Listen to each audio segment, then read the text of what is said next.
ನೀತಿಗೆರೆ ಕೃಷಿ ಪತ್ತಿನ ಸಹಕಾರ ಸಂಘ ನಿಯಮಿತದ ಚುನಾವಣೆಯಲ್ಲಿ ಮೌಲ್ಯಾಧಾರಿತ ರಾಜಕಾರಣಕ್ಕೆ ದೊಡ್ಡ ಜಯ ಸಿಕ್ಕಿದೆ.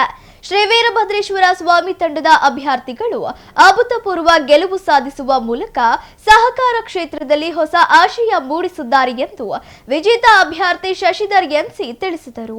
ಸುದ್ದಿಗೋಷ್ಠಿಯಲ್ಲಿ ಮಾತನಾಡಿದ ಅವರು, ಜೂನ್ 7ರಂದು ನಡೆದ ಚುನಾವಣೆಯಲ್ಲಿ ಶ್ರೀ ವೀರಭದ್ರೇಶ್ವರ ಸ್ವಾಮಿ ತಂಡದಿಂದ ಒಟ್ಟು 12 ಅಭ್ಯರ್ಥಿಗಳು ಕಣಕ್ಕಿಳಿದಿದ್ದರು. ಈ ಪೈಕಿ 7 ಅಭ್ಯರ್ಥಿಗಳು ಮತದಾನದ ಮೂಲಕ ಜಯ ಗಳಿಸಿದ್ದು, ಒಬ್ಬ ಅಭ್ಯರ್ಥಿ ಅವಿರೋಧವಾಗಿ ಆಯ್ಕೆಯಾಗಿದ್ದಾರೆ.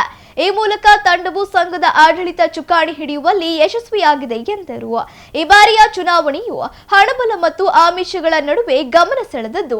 ನಮ್ಮ ತಂಡದ ಅಭ್ಯರ್ಥಿಗಳು ಯಾವುದೇ ಅನೈತಿಕ ವಿಧಾನಗಳನ್ನು ಅವಲಂಬಿಸದೆ ಕೇವಲ ಪಾರದರ್ಶಕ ಆಡಳಿತದ ಭರವಸೆ ಮತ್ತು ಅಭಿವೃದ್ಧಿಯ ಪ್ರಣಾಳಿಕೆಯನ್ನು ಮುಂದಿಟ್ಟುಕೊಂಡು ಮತಯಾಚಿಸಿದ್ದರು. ಮತದಾರರು ಆ ಪ್ರಾಮಾಣಿಕತೆಯನ್ನು ಗುರುತಿಸಿರುವುದು ಪ್ರಜಾಪ್ರಭುತ್ವದ ಗೆಲುವಾಗಿದೆ ಎಂದು ಹರ್ಷ ವ್ಯಕ್ತಪಡಿಸಿದರು. ಸುದ್ದಿಗೋಷ್ಠಿಯಲ್ಲಿ Gangadharappa, L S Chandrappa, A S Madamma, H M Roopa, M V Ramesh, Raghu ಸೇರಿದಂತೆ ಅನೇಕರಿದ್ದರು. ಈ ವಿಷಯ ಅಂದರೆ ನೀತಿಗೆರೆ ಕೃಷಿ ಪತ್ತಿನ ಸಹಕಾರ ಸಂಘ ನುಗ್ಗಿಹಳ್ಳಿ ಇಲ್ಲಿ ಕಳೆದ ಭಾನುವಾರ 7ನೇ ತಾರೀಕು ಜೂನ್ನಂದು ಚುನಾವಣೆ ನಡೆದಿತ್ತು.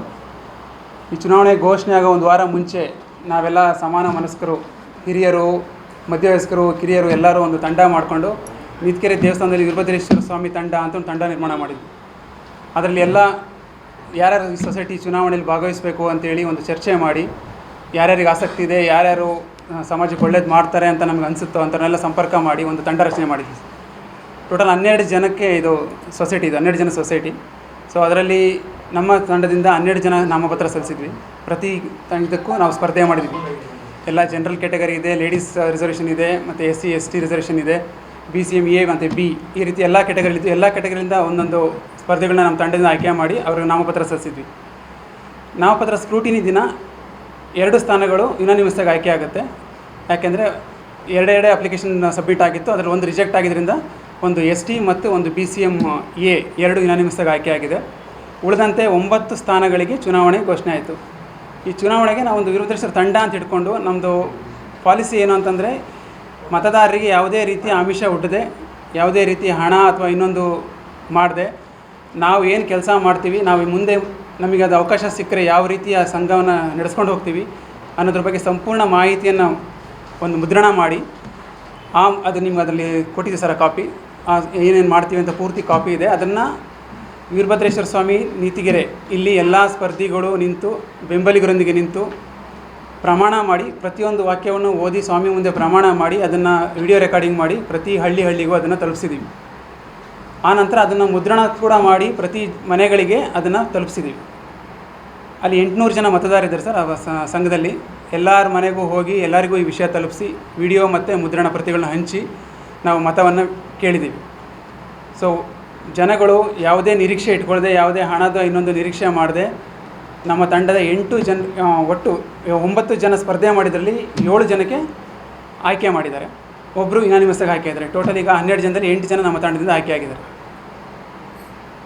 ಸೊ ಇದು ಇದರ ಬಗ್ಗೆ ಮಾಹಿತಿ. ಸೊ ನಾವೇನು ಹೇಳೋಕ್ಕೆ ಇಷ್ಟಪಡ್ತೀವಿ ಅಂತಂದರೆ, ಇದೊಂದು ರೀತಿ ಮಾದರಿಯಾಗಿದೆ ನಮ್ಮ ತಾಲೂಕಿನಲ್ಲಿ ಅಥವಾ ಬೇರೆ ಎಲ್ಲಾದರೂ. 1 ಪೈಸೆ ಖರ್ಚು ಮಾಡದೆ, ಯಾವುದೂ ಆಮಿಷ ಹೊಡೆದೆ, ಏನೂ ಮಾಡದೆ ನಾವು ಜಯಗಳಿಸಿ ಬಂದಿದ್ದೀವಿ ಅಂತ ಹೆಮ್ಮೆಯಿಂದ ಹೇಳ್ಕೊಳ್ಳೋಕ್ಕೋಸ್ಕರ ನಾವು ಇಲ್ಲಿ ಬಂದಿದ್ದೀವಿ. ಇದು ಇನ್ನೊಂದು ಬೇರೆ ಚುನಾವಣೆ ಎದುರಿಸ್ತಕ್ಕಂಥ, ಮುಂದೆ ಬರ್ತಕ್ಕಂಥ ಚುನಾವಣೆ ಎದುರಿಸ್ತಕ್ಕಂಥ ಯಾವುದೇ ಆಗಿರಲಿ, ಸಂಘ ಸಂಸ್ಥೆಗಳಾಗಿರಲಿ, ಸ್ಥಳೀಯ ಚುನಾವಣೆಗಳಾಗಲಿ, ಅದಕ್ಕೊಂದು ಉತ್ತೇಜನ ಸಿಗುತ್ತೆ ಅಂತ ನಾವು ಭಾವಿಸಿ ಅದನ್ನು ಇಲ್ಲಿ ನಿಮ್ಮ ಮುಂದೆ ಹೇಳ್ಕೊಳಕ್ಕೆ ಬಂದಿದ್ದೀವಿ. ಆ ಥರ ಎಲ್ಲ ಷೇರುದಾರಿಗೂ ಸಿಗಲ್ಲ ಅನ್ನೋಂಥ ಒಂದು ರೀತಿ ಭ್ರಮನಿರಸನ ಹೊಂದಿದ್ರು.